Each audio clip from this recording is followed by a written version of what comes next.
Okay, so once we have this, what we need, we have the flower, and you need the flower. I cut it off with a little bit of the stem, so you need the female reproductive organ on there with the sepals. I use my thumbnail because I can pinch it now, but you can also use the tiny scissors to trim off, and you can leave more of a stem if you want to. But before we take anything off, we're gonna get the microcap tubes and just pour out a few empty ones, so 3 or 4 is probably fine.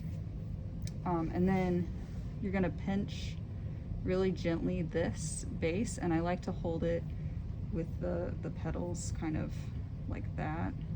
And you can kind of pinch and go kind of the opposite direction of how the tube is going, and that usually slides it out pretty nicely. Set that on the gray photo stand, and I like to put it right in front of the scale.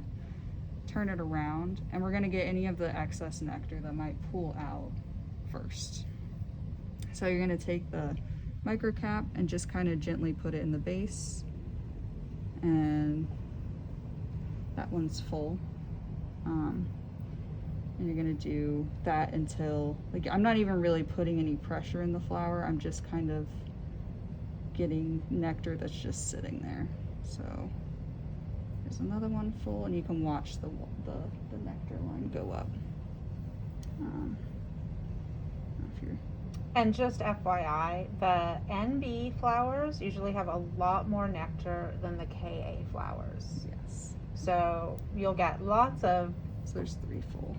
Lots of tubes full for the NB flowers, but the capillary tubes, when you do this for KA, won't. Yeah. You might have one or even one partial one. Yeah.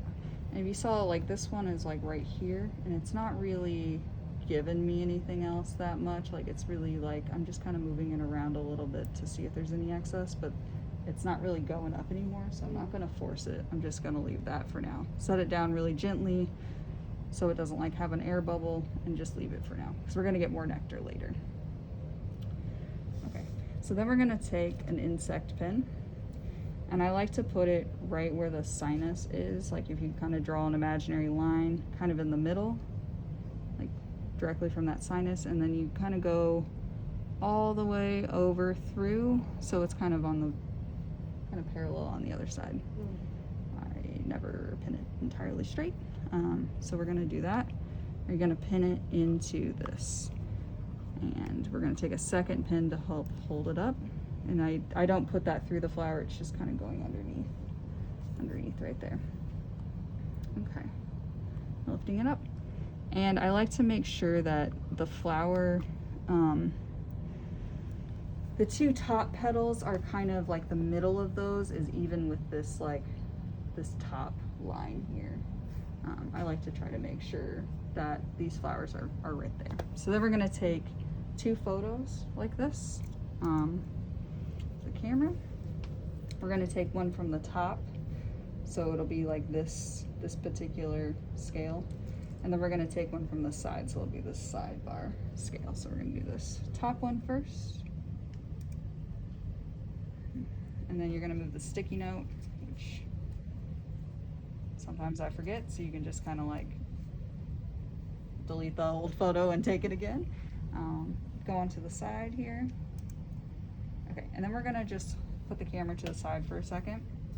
We're gonna turn this around, and so you see another scale bar here.